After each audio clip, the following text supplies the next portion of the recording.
I'm welcoming Marla Genova to the expert series on anxiety. It's a showcase, and today I'll first introduce you, Marla, and then ask you to respond to a question I have for you about anxiety.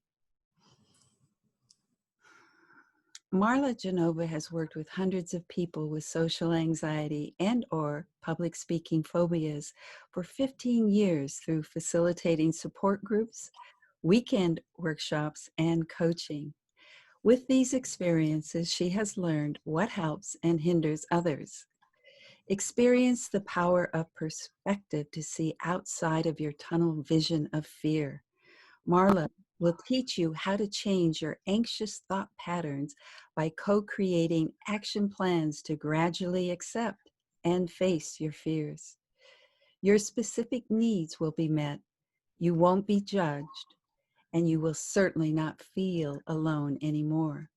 The healing experience of sharing is crucial for your progress. Take it from someone who truly understands what you're going through, who has lived it, and who has seen hundreds of others overcome their fears to lead a much more fulfilling life. The only thing required of you is to be ready for change and commit to working on it. Marla has the unique combination of her own personal anxiety experience, a master's in psychology, and a professional background in the mental health field for over 20 years. Marla became a certified master coach with the International Coach Federation in 2017 and founded Socially Speaking LLC in 2018, which offers many services to overcome this type of fear. And she facilitates, or will facilitate as soon as COVID passes through, she facilitates intensive 16-hour weekend workshops in Connecticut, which people have traveled great lengths to attend for many years. Marla, welcome today. Thank you so much for having me. I'm honored to be here. Wonderful. What I'd like you to step into is a conversation, if that's what you can do, is share with us some perspective. Sometimes I say the number one technique, but just any ideas that you have that will help people who have anxiety and want to move through that fear and become more confident. Okay, so based on my experience with panic attacks, with social anxiety, public speaking fear, I was always resisting the anxiety, always fighting it, always against it. And when someone told me, why don't you just accept that you have it? Like, accept it. It's been my enemy for so long. So with acceptance, it's you stop fighting, you stop resisting. So when you accept it, it reduces a vicious cycle. So if you tend to have physical symptoms, if you have racing thoughts about, what could go wrong, automatic negative thoughts, it tends to spiral. So you might experience, for example, a little bit of your heart starts racing a bit when you're getting ready to speak. And then it goes into the racing thoughts of, uh-oh, my heart's starting to race. That means it's going to get worse. And then that cycle carries on. So instead of doing that, what you can do is you can accept the anxiety. I mean, it's not really a big surprise most of the time. I envy people when they say, if I get up there and if I get nervous, and that's a key word instead of, when I get nervous, what you can do is neutralize that reaction. So the way to neutralize that is to say something like, if my heart races, then my heart races. Instead of, if my heart races, I'm going to end up with a full-blown panic attack and faint on the floor or run out of the room. I mean, that's how it can be catastrophized to the highest extent. And I've heard over and over again, many people, I'm very focused on specifically social and speaking fear, and that's the thought. They're going to pass out, something really bad's going to happen. So instead, neutralizing it. Also putting an and statement in there. So I can be anxious and still speak well. So putting that and in there, because it feels like it has to be an or, because if I'm this anxious, I can't do an and something with that. Like I'm just focused on anxious, anxious, anxious. So I can still do well. So part of this kind of thought pattern to change it is something that's similar to cognitive and behavioral therapy techniques. So you identify an automatic negative thought. So the automatic negative thought could be, I'm really anxious and everyone's going to notice my anxiety while I'm up here. It's going to be very obvious to them. They're going to think I'm incapable of my job, that I'm some kind of imposter, and that kind of catastrophizing goes on. So if you can, catch yourself with that, replace that with, I might feel this anxiety very strongly. So again, going back to the racing heart example. So I might feel that very strongly internally, but over the years, I have been hiding this fear from everybody. So I've actually become a very good hider. And many people are shocked to hear this. What do you mean I'm hiding it? Like, you'd be amazed because you're really trying to cover it up all the time. Like, you're not even aware. But the truth is that you do not appear as anxious nearly as much as you may look, or I'd rather feel internally.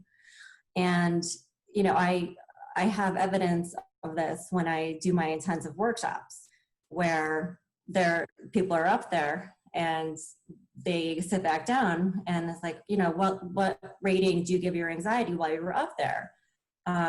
8, 9, raising their hands, and everyone's looking around like, well, didn't look nervous at all. Maybe you were like a 1, if even that. So, internally you feel that. It doesn't mean that it is evident to everyone else. And, that you've been able to hide it is also very, very good. And then another thing to do is to ask yourself, like, what kind of evidence do I have to support this? That I look this anxious, or they can tell that I'm this anxious. Most times I ask people, what kind of feedback do you get after you give a presentation? Oh, they say I did a good job, and if people are comfortable enough to ask, did I look nervous? Did I seem nervous? They get the response, no, or like, I was really in tune with what you were talking about.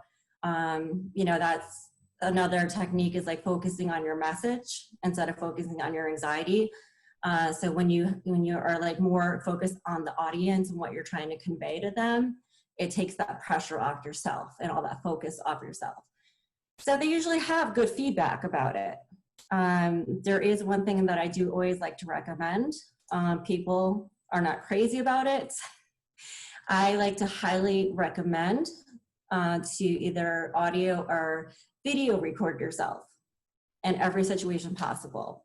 Some people get nervous in, a staff meeting. Now it's mostly virtual with COVID going on, but, being, front and center, and they don't really know how they're appearing.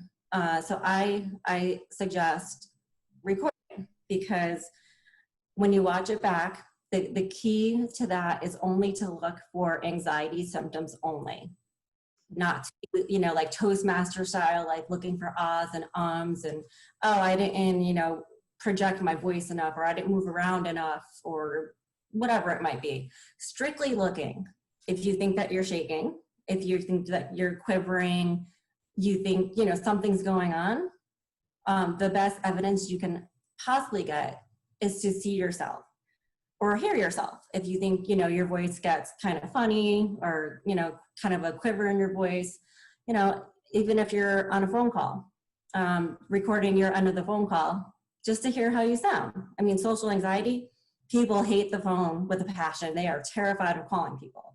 So it's like, just record your end, play it back, And it's different than when you rehearse something. When you rehearse something, it's kind of, a little blah. It's not, when you're actually live in the moment, you come alive. I've taped myself rehearsing, and I've taped myself in the moment. It's entirely different.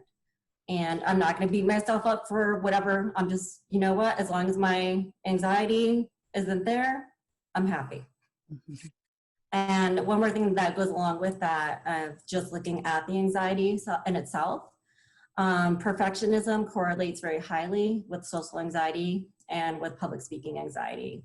So that perfectionist wants to come in and say, oh, but I should have done it this way. I forgot that whole paragraph that I had written out and rehearsed. I just forgot it. It's ruined. It's like an all or nothing kind of scenario sometimes. So, to be very careful about perfectionism.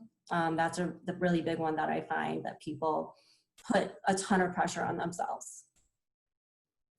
Well, thank you. What I liked is in the beginning where it seems like the number one message to somebody who is struggling is to say, let's just accept fear, first of all. Mm-hmm. You've gotten really good at hiding it. Let's bring it out. And, it's almost like um, admitting the truth, and not so much admitting your truth as if you're going to go out on stage and admit it, but to be able to work with it, to accept it.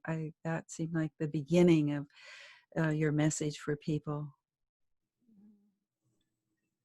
And in a way also this last where you're talking about the natural, because that's what they say is be yourself. And like, yeah, you could be the rehearsed script, but to actually have more of a sense of what being yourself feels like, sounds like, the bright you that's inside, that wants to speak in her or his own natural way. Mm-hmm. Yeah. And with that too, to watch comparisons. Many people get into comparisons. They see other public speakers. Oh, I can never be like that. I can never do that. And, when I go up there and it's my turn, I'm going to pale in comparison. I'm going to look so awful. That's just like a whole nother dimension of, getting in there. And the more and more you practice changing those automatic negative thoughts to, more realistic thoughts of the situation, the comparisons will also start to go down. Yeah. What I like, I guess what I'm ending on is learning how to accept yourself. Yes. Right. Accept yourself and focus on your message and what you want to convey to your audience. Wonderful. Thank you, Marla. Thank you, Doreen. It's And been a pleasure. to find you, can you tell people where to find you? Yes, my website is sociallyspeakingplus.com. So again, that's sociallyspeakingplus.com. On Facebook, my full name, Marla Genova. I'm on Instagram, Anxiety Coach Marla. And also on LinkedIn, my full name, Marla Genova.